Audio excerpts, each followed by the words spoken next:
a giant mole rat.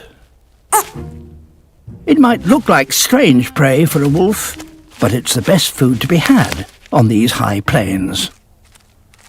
Better than the smaller grass rats. There are rodents everywhere, but hunting here is no picnic. There's no hiding an orange-coloured wolf in this open landscape. And the grass rats are hyper-vigilant. The mole rats are careful to never fully leave their burrows. Every wolf has its own unique strategy to catch these rodents.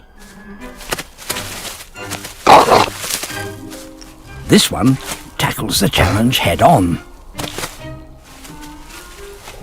But there are no honey badgers when it comes to digging.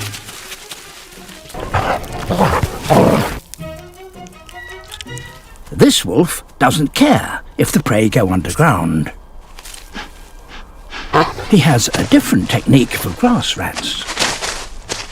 He huffs and puffs. Blowing down the holes like this, he hopes to flush his prey to the surface.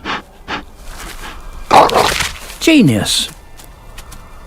But it's only a meagre grass rat. Their eyesight is poor, but the wolf still needs to tread carefully. Mole rats are acutely sensitive to vibrations in the ground. Grandmother's footsteps seems to be working. Oh dear, outwitted by a mole rat.